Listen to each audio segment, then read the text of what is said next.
You can see the beginning and the end of the town on a single straight road. The people that live there are housed, scattered across the hills and forests. When you come in, the locals either don't talk to you, or they're extremely friendly. This is a small town, places where there's nowhere to hide, and yet all the darkness is hidden about.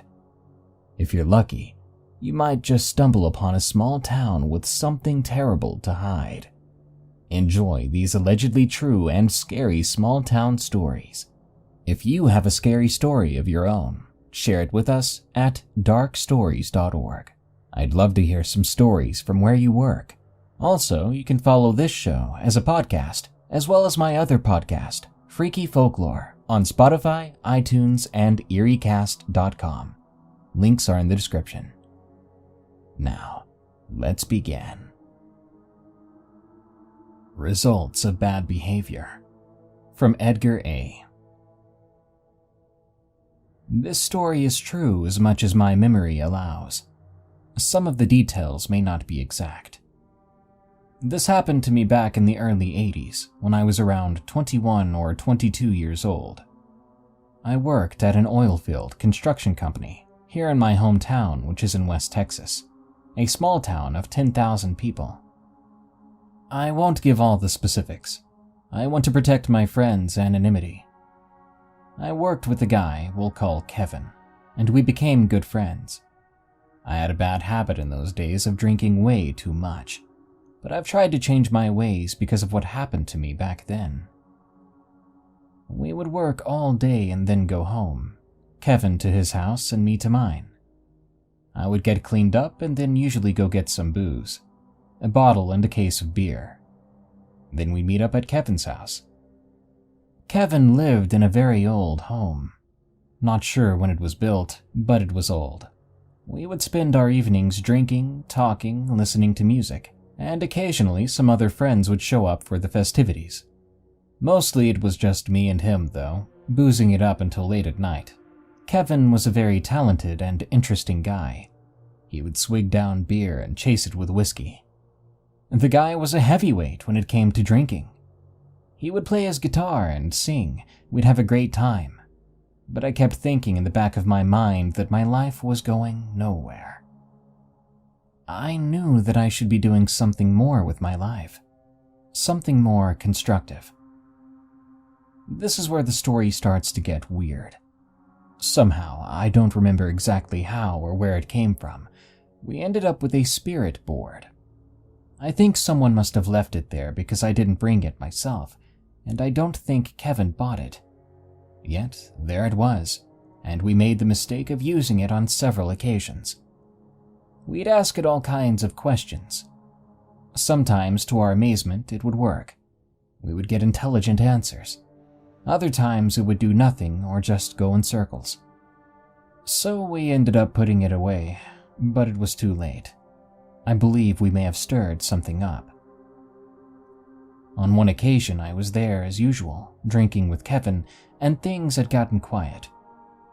He was strumming his guitar, and I was reading a magazine.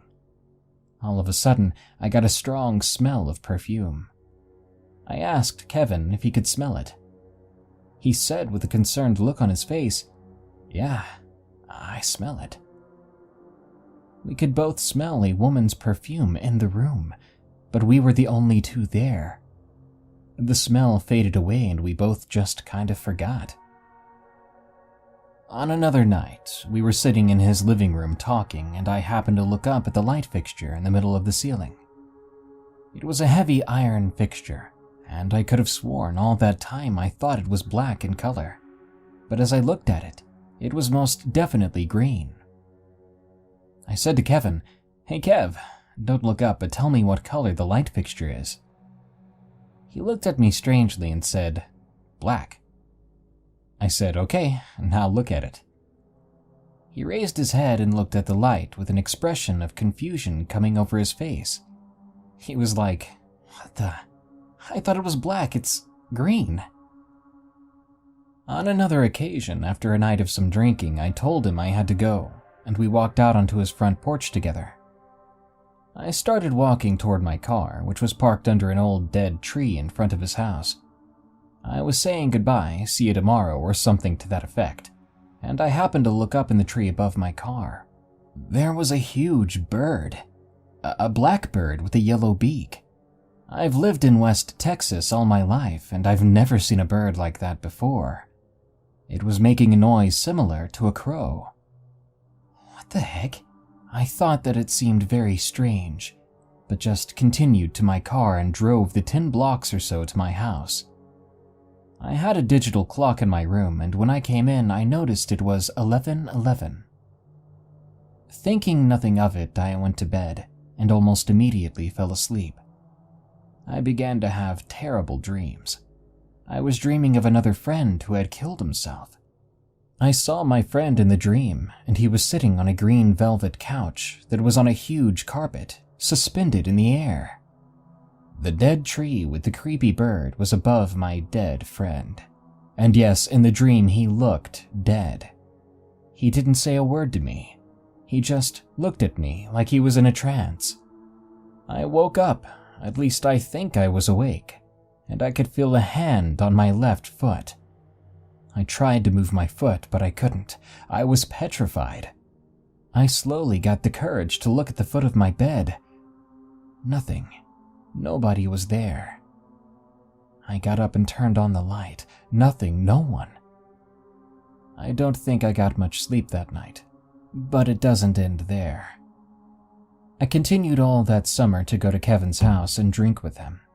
I would go home when I had had enough to drink, and when I'd arrive at my house and look at the clock, it would nearly always be 11:11. I never would look at Kevin's clock and think, oh, it's getting late, I better go. No, I'd randomly just leave when I felt like it. But more times than not, my clock would be 11:11. I started to think there was some significance in the numbers 11:11. Looking back on that time in my life, the only explanation I can come up with is that a higher power was trying to tell me that I wasn't living right. I wasn't being a very good person. I got into a lot of trouble as the years went by because of my drinking. Kevin moved on to some other town. He was very restless. He was a good friend of mine all those years ago. I hope his life turned out good. I quit drinking in October of 2000. My life is good now, and I don't have nearly as many problems as I did back then. I still, to this day, get the chills, and I'm very freaked out when I look at the clock, and it's 11:11. I feel as though this story has a positive message, though. Don't mess with the paranormal and don't drink. That was the message for me, anyway. Late Night Park Visit from PX5389. I'll start off by saying I live in a suburban setting in a small town. Unlike me, my friend had lived in a more rural section of the county at the time. This incident took place near my house. My friend's name is Ryan. He and I have certainly witnessed a whole bunch of wild crap throughout our time of being friends, and this experience was certainly memorable for its unnatural turnout. I met Ryan about a month before this occurrence happened. As funny as it sounds, we actually met through the twins we were dating. Who knew that our long-dead relationships with them sparked the friendship between two like-minded, adrenaline-junkie individuals that's lasted to this day? This happened back in the summer after freshman year of high school. As any other day of summer, we had made it our goal to make the most out of the time off from school. One late night during a summer sleepover, we figured, what better way to have a fun summer than to sneak out to the park at midnight? So that's exactly what we did. I live in a small neighborhood which connects to the village I live in. This park is in a relatively desolate area of the village, so there isn't much foot traffic going through that area, especially at night. Something about sneaking out just made each of us really excited, and we could hardly contain ourselves. We figured we'd have the opportunity to mess with a couple having fun in their car, or better yet, find some shady people to stalk just for the heck of it. Don't ask me why we thought this was a good idea. The only reason I have is moronic teenager behavior. I know at least one of you felt the same way we did at one point in your lives. Looking back, it was dumb. But then again, if we didn't do something stupid like this, we would have no good stories to share. Anyway, we were hanging in my basement. My parents had recently had it finished, and one of the safety requirements was an escape latch. To us, that escape latch was our way of getting out and not being caught. It worked perfectly, and I've resorted to using it ever since when needed. Before we left, I made sure we brought a basketball along, because I knew that during the summer the park hosted a camp, and they put up a basketball hoop for campers to use. As we climbed out of my basement, we were exposed to the hot night air. One problem we had were the mosquitoes. The dang suckers were everywhere we walked. As we walked onto the sidewalk, we started to have a conversation along the lines of, "Wait until the twins hear what we did tonight." At the time, we thought we were savages, but now I realize we were just impulsive teenagers that were way over their heads. Before I continue, it's crucial that I give you a good idea of how the park looks. There's a traditionally paved road that leads to the parking lot, all the way on the other side of the park. We, however, had come through the neighborhood, which has a rough dirt path that we would usually bike on during the day.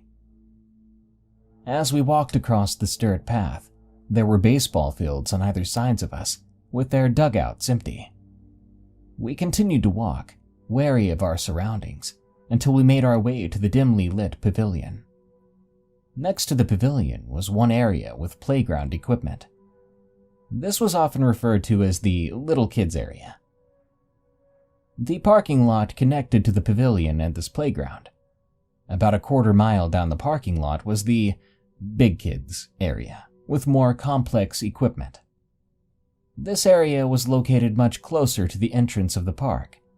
The big kids area connected to the parking lot and a gigantic soccer field, which stretched all the way to where the pavilion was located. Seeing this field in its uninhabited state put both of us in a feeling of unease. We made jokes about something possibly being out there watching us from the field. Obviously, they were just jokes, though. We had actually not seen anything. But saying we did scared the heck out of each of us, nonetheless. For now, we were just sitting in the pavilion, listening to music and talking about future plans with our girls. Those were certainly some nostalgic times. I couldn't help but look back towards the field every so often, just out of paranoia that someone or something might be out there. Nothing ever showed. After about an hour of just chilling, we figured we would make our way down to the basketball court. To be as descriptive as possible, we made our way across the main parking lot area down to where the big kid area of the park was. Instead of going straight, which would lead to the exit of the park, we made a right to the parking lot, which exposed a whole other area of unused parking spaces. This extended about a half mile down. All the way at the bottom of the parking lot was the basketball hoop, along with dense forest which surrounds the area of the sector of the parking lot. Now, before we made our way completely down, I stopped and I told my friend to stand still. A faint car outline was visible in the furthest corner of the area. This instantly caused us to become suspicious. The car was black, which only made it blend in more with the night. What made us more curious was the fact that the outline was not that of a police car. Instead of turning back like normal people, we continued on our merry way right down to the basketball hoop. I guess we were just testing this person to see what they would do. There's that typical untouchable macho kid stereotype again. Their car was completely off, and had been for the past hour, which we assumed because no one had driven into the park while we were there. At first, I figured they must be lovers, but no. There was no one in the passenger seat, and the only light illuminating from within the car now seemed to be that of a phone screen. This hoop was a few yards away from the car, which we thought was a safe distance away. We decided if anything went south, we would book it back to the pavilion by cutting through the field, which we really didn't want to do, but if it came down to it, we'd have to. We started to play some basketball for a few minutes, but as time went by, we only became more unsettled.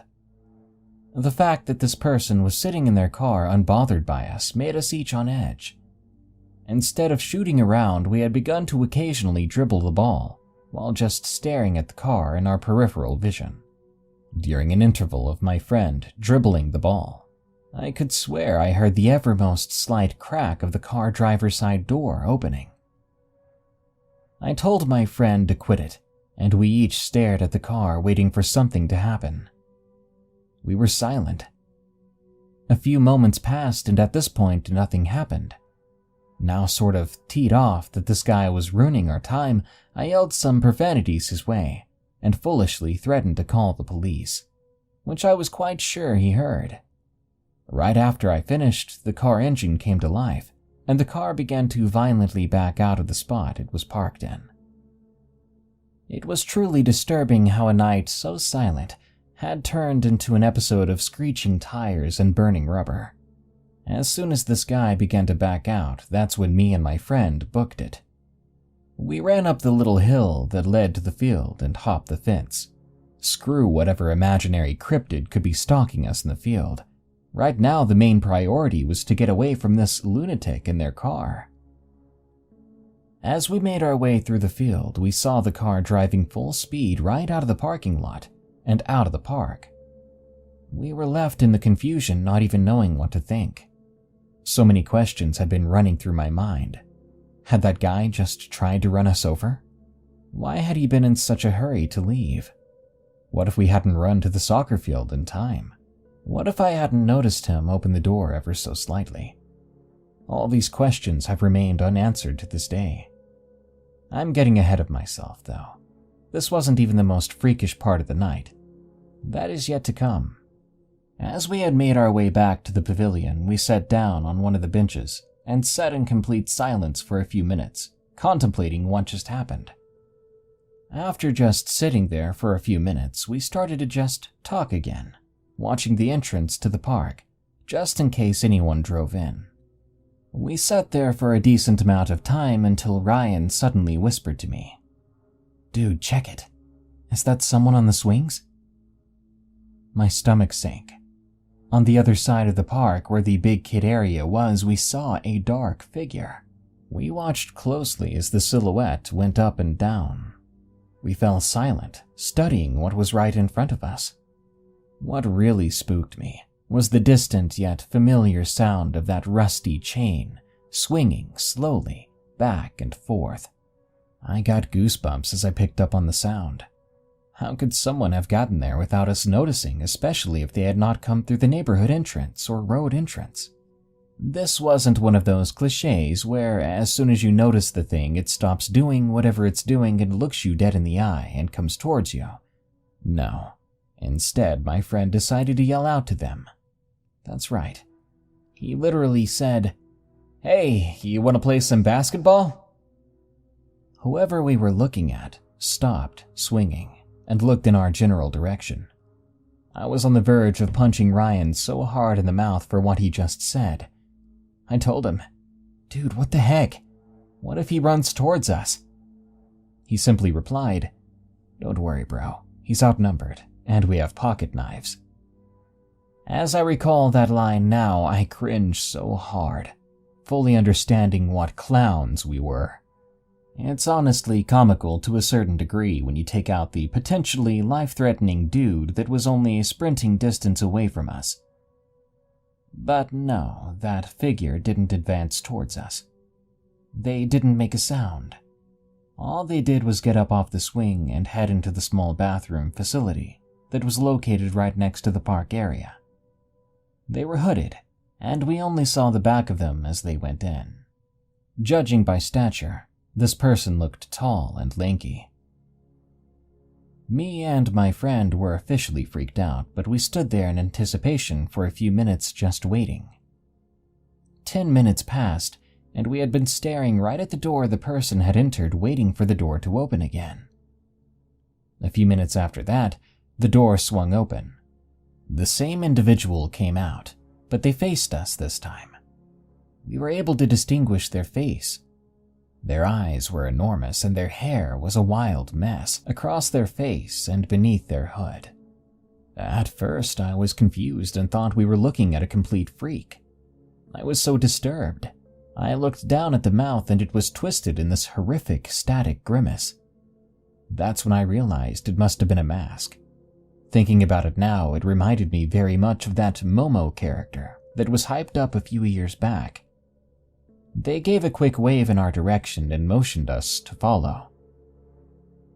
It was a quick glance I got, because as soon as this person came out of the bathroom, they swung to their side and walked towards the end of the parking lot, where the basketball hoop was. To give a better image of this parking lot, it was forked into two areas. If you were coming from the park road entrance, you could either go straight towards the pavilion or take a left and go down into the bigger parking lot, which extended to where the basketball hoop was, closely followed by the tree line. My friend and I stood and watched as this figure continued their way, not looking back at us. We weren't sure of what to do. We just sat there, stunned. Suddenly, out of nowhere, the figure had broken into a full-on sprint, heading right into the woods. That's when we noticed the headlight beams appearing at the entrance of the park. We saw the grill and realized it was a police officer. He continued driving towards us. As opposed to most people, we were actually relieved to see him come our way. He got out of his car and in a stern voice asked us what we were doing out at this hour. We replied, just hanging out. The officer told us it would be best if we went home, that if he catches us here again at this time, he would escort us home himself. He was stern yet considerate, and we appreciated that. After he said this, I asked if he had seen that person running into the woods on his way into the park. He replied no, and asked us if we were under the influence, clearly skeptical. We quickly said no and asked if there were any security cameras in the park. He said, "Yeah, that's how I knew you were here." Then it hit me there were other security cameras that had been scattered throughout the park. I asked if any of them were recording, to which he responded, "Only one that's working right now is the one located in the pavilion." This disappointed us greatly and left us with a feeling of dread. He asked us a few more questions, then sent us on our way, making sure we left the park. Once we'd gotten back to my house, we had snuck back in through the basement escape hatch. We discussed what happened, both of us shaken. The following day, we walked back to the park at noon, when there were other people around. We went over to the bathroom that had been used by that person the other night. Nothing seemed wrong, but on our way out, Ryan caught a glimpse of the garbage can and said, "Hold up." Curious, I turned around and we both looked. In the garbage was that mask the person had used, or at least what used to be the mask. It appeared to have been cut up and ripped apart with something. After that, we left in a hurry. Ever since that day, we haven't really went to the park, period. It just sketched us out too much and we didn't want anything to do with it. Sure, it's a crazy memory to share, but honestly, retelling the story in its entirety has given me goosebumps and a feeling of anxiety, traveling back in my mind to the night this happened, knowing how dangerous it could have been. Your typical questions had swarmed into my mind after the whole ordeal. Was the car in the parking lot earlier connected to the person? Why was that person alone on the playground at that time? Most bizarre of all, why did he wear a mask? Most chilling of all, had that person been watching us the whole time we were there? These questions remain unanswered, and I still obsess over them to this day occasionally. Living in a small town like ours, this certainly wasn't ordinary. Our town in general is safe, and nothing majorly bad has happened in the years I've lived here. Maybe it was some sort of weird prank, but that couldn't explain it considering the fact that these people had no idea we were coming. If anyone has suggestions, I'd love your input. This has honestly stumped me. It would probably ease the intense curiosity I found myself in after remembering this incident once again. Even though this was seriously messed up, it hasn't been the scariest thing that's ever happened to me, but it certainly was eerie and unexplainable. Nowadays, I make an effort to steer clear of any obvious possible trouble. Being young at the time, I was daring, and I guess that's what led to my naive personality. Town Demon, from Megan. I've lived in the countryside my whole childhood life, up to the age of 18. Before it was just fields and trees, it used to be a small, thriving town called Gladwin in the early 1900s, until a train derailed and burned the town to the ground. It was never rebuilt, and sadly there were fatalities. I'm 26 now, and I still clearly remember a few things that happened in our house. My earliest memory was when I was around 5 years old. My sister was 8. To this day, she still claims this true, and she was the good child in the family. My mother, sister, and I fell asleep in the living room from watching movies. The next thing I remember, my sister was waking us up in the middle of the night, explaining that she got up because she had to use the restroom, and a green skeletal apparition told her no. My mom brushed it off, saying she's just making it up, trying to scare me. I always felt uneasy in my bedroom. I felt as if I was being watched often, especially at night. The first time something happened to me, I woke up. Now, my Barbie house I had was on top of my Barbies because I knocked it over earlier that night. I awoke to the sound of my Barbie house squeaking from moving. I had a nightlight in my bedroom, so I looked down from my bed, and I literally saw my dollhouse moving. Like the Barbies underneath were moving the dollhouse. I bolted out of my room straight to my parents. My mom said I was just seeing things. It was just my imagination. You know, what parents usually say to try and calm their kids down. But I know what I heard.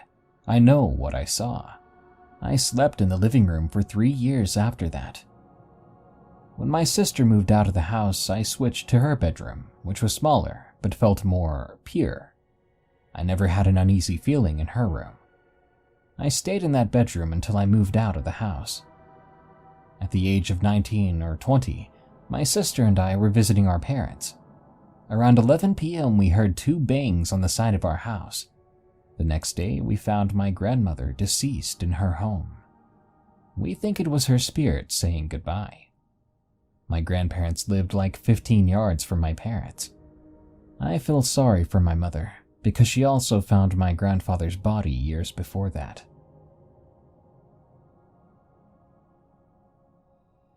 Horseshoe Trail, from Eric C. Before I begin, I want to let you know I'm not Native American. My name is Austin, and this experience happened to me when I was 14.